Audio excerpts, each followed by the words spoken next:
Eighth class. आज हम अपना पॉलिटिकल और सोशल लाइफ का चैप्टर फर्स्ट कंटिन्यू करेंगे। इसमें आज हम यहाँ से स्टार्ट करेंगे, लेट्स फाइंड आउट से पेज नंबर 6। यहाँ पे आपको क्या पूछ रहा है, what do you know about your country, answer the questions in one और वेरी फ्यू वर्ड्स। आपको यहाँ पे फ्यू वर्ड्स या फिर वन वर्ड में आंसर करना है। How is the structure of our government, हमारा गवर्नमेंट का स्ट्रक्चर कैसा है। आप लिख सकते हो या तो फेडरल है या तो डेमोक्रेटिक है। Do you do the all of the powers to make, implement and maintain laws? Is a country live with one open or different organs of the government? आपको क्या लगता है कि अब हमारे कंट्री में सारी पावर्स किसके हैंड में है? क्या एक लौते पर्सन के या पूरे डिफरेंट ऑर्गन्स के? तो डिफरेंट ऑर्गन्स के हैं। Which organ of the government makes loss, ये मैंने आपको बताया कि लेजिस्लेचर क्या करता है, लॉस बनाता है। Which organ government implements law, implements करने का काम एग्जीक्यूटिव का होता है। ये खुद आप भरना है, मैंने आपको सिर्फ क्लू दिया है। Okay Which organs of the government ensures the maintenance of law and order and provisions of justice in the country? Judiciary होता है जिसको ये सब हैंडल करना होता है कि सारे लॉ प्रोविजन सही से चल रहे हैं नहीं। Are the laws in our country equal for everyone? Yes it is.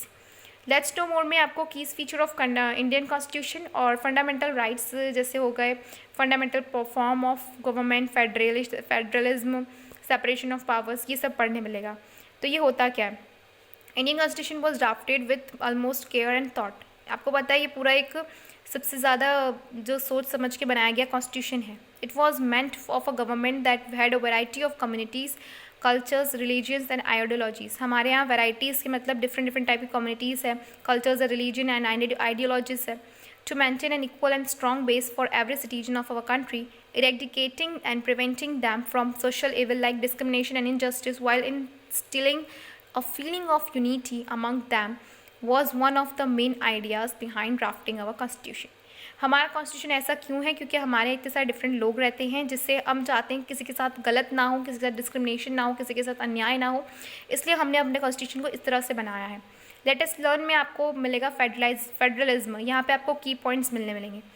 Just as a school educating children from nursery to class 12 has various levels of for proper and efficient function। जैसे आपको example दे रहा है कि जैसे आप nursery से 12 तक जाते हो तो आपको डिफरेंट डिफरेंट लेवल्स को पार करना पड़ता है। जैसे आप गेम खेलते हैं वैसे एफिशिएंट फंक्शनिंग होती है। एक गवर्नमेंट के थ्रू एक अच्छा वेरियस लेवल ऑफ स्ट्रक्चर होता है। Indian constitution provides our government a 3-tier structure where there is government at centre, state और विलेज। जैसे ये होता है नर्सरी से 12 लेवल तक होता है। तो यहाँ पर आपको मिलेंगे 3 लेवल्स। क्या क्या लेवल्स रहते हैं, सेंटर रहता है जो सेंट्रल से वर्क करता है, स्टेट होता है और विलेज वाला होता है।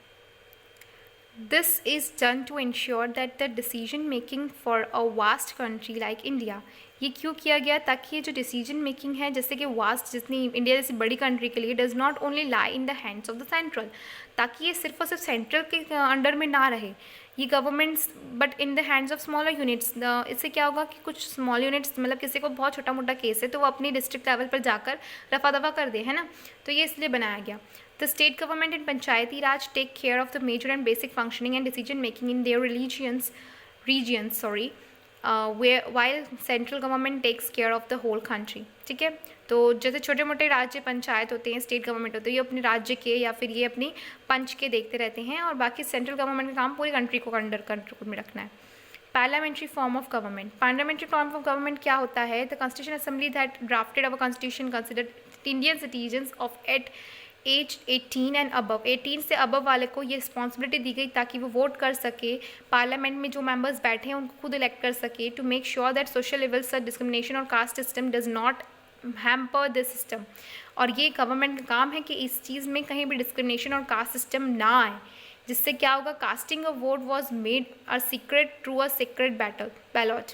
इससे क्या किया गया, इसलिए किया गया कि ये सब सीक्रेटली हो, और एक सीक्रेट बैलॉट जो होता है वो वोटिंग बूथ को कहा जाता है। तो उसमें वोटिंग बूथ में सीक्रेटली किसका नाम लिख के डाला जाए कि किसी को ना पता चले और सीक्रेटली वो अपना काम कर ले। All the citizens irrespective of their religion और cast were given the right to stand in an election, thus establishing the basis for a democratic government. Thus, the elected as well as nominated representative form the Parliament of India। और जैसे जैसे लोगों ने चुना, जैसे जिस पे भरोसा करके उसे खड़ा किया गया है, तो उसी तरह से फिर उसको इलेक्ट किया जाता है, नॉमिनेट करते हैं हम लोग।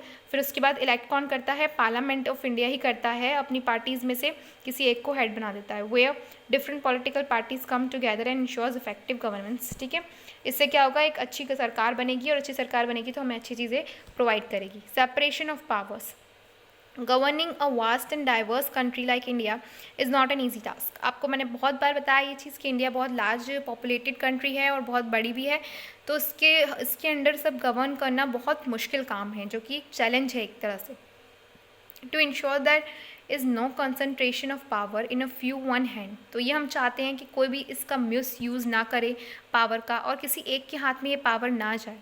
Constitution separate the power of governance into 3 organs. किस किस में हमने किसको बांट दिया, ताकि ये सब ना हो इसलिए हमने क्या किया, 3 भागों में इसको बांट दिया, लेजिस्लेचर, एग्जीक्यूटिव और जुडिशियरी, ताकि एक के बिना दूसरा इनकम्प्लीट है। ये आपको मैं बताया था कि इसका मंजूरी मिलेगी तो इसके पास जाएगा, इसकी मंजूरी मिलेगी तो इसके पास जाएगा। ठीक है, ऐसे ही चलता है। लेजिस्लेचर क्या करता है, लॉज बनाता है। एग्जीक्यूटिव क्या करता है, उसको इम्प्लीमेंट करता है। जुडिशरी क्या करता है, उनको कैंडल्स करता है। कोर्ट में अगर उसको कोई खिलाफ चाह रहा है उस लॉ के खिलाफ, तो उसकी काम है कि उसको सज़ा दे और उसका अच्छे से ओबे यानी फॉलो करवाए। ठीक है, तो ये क्या है, जुडिशरी का काम होता है, क्या कि ये क्या बनाए रखे, इक्वलिटी बनाए रखे। इस चैप्टर का last topic but not least, fundamental rights. Fundamental rights बनाए गए थे 100 साल पहले, जब ब्रिटिश राज चल रहा था। तब यहाँ पे बहुत अन्याय होता था, लोगों के साथ गलत होता था, उनको पॉवर्टी के तरफ ढकेला जाता था, खाने पीने को नहीं दिया जाता था, सिर्फ गुलामी कराई जाती थी। इसके चलते कास्ट सिस्टम शुरू हुआ, लोगों के साथ अनइक्वल बिहेवियर शुरू हुआ।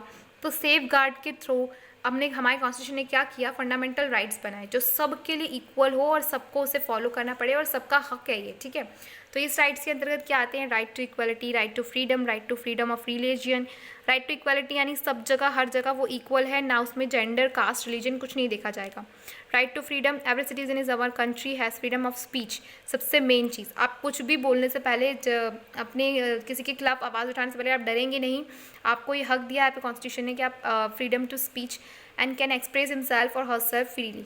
दे are free to move and reside in any part of the country. और आप फ्री हो, आप कहीं भी जाके रह सकते हो, किसी भी पार्ट ऑफ हमारी कंट्री के किसी भी पार्ट में, not other countries. Okay, they are free to form association practice और एनी प्रोफेशन और बिजनेस। और आप कुछ भी काम कर सकते हो, किसी भी एसोसिएशन के साथ जुड़ सकते हो, इसमें किसी का भी कोई दबाव नहीं होगा।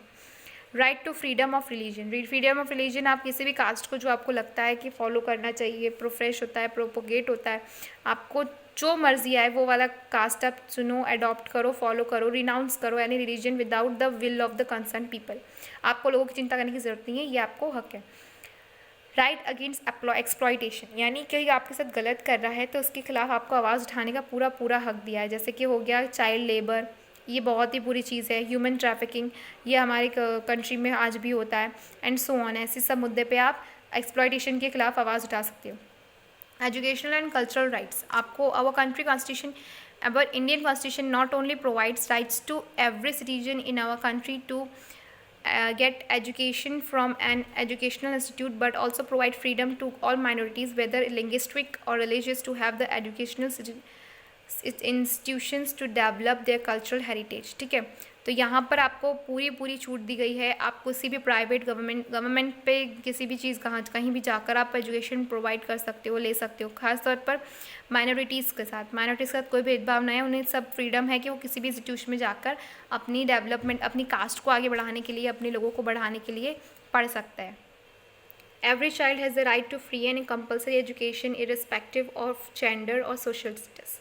तो सारे बच्चों के पास ये राइट है कि वो एजुकेशन पा सके बिना किसी जेंडर और सोशल स्टेटस के, यानी ऐसा नहीं है कि अमीर के बच्चे ही सिर्फ जाएंगे पढ़ने के लिए।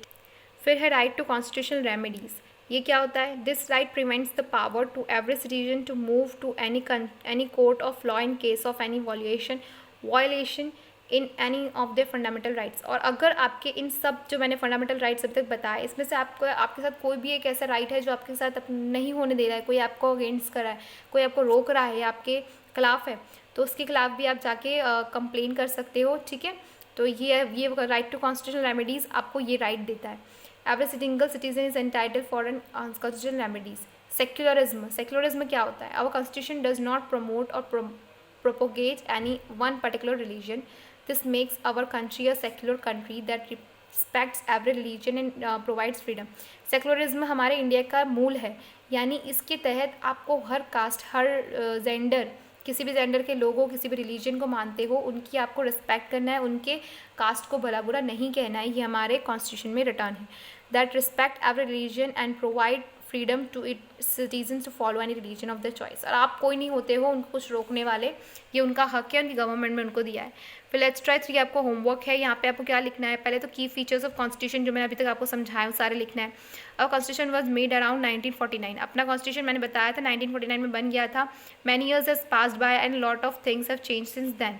आज तक अपने कॉन्स्टिट्यूशन में अभी भी चेंजेस आते जा रहे हैं, बहुत सारे चेंज आए हैं। Do you think that with the changing times our constitution should also be updated? क्या आपको लगता है कि टाइम के साथ जैसे आप लोग न्यू वर्जन्स के गेम्स डाउनलोड करके खेलते हो, वैसे हमारे कॉन्स्टिट्यूशन को भी कुछ अपडेट होने की ज़रूरत है? Support your answer with valid reason. आपको इस आंसर को वैलिड रीजन के साथ सपोर्ट करना है।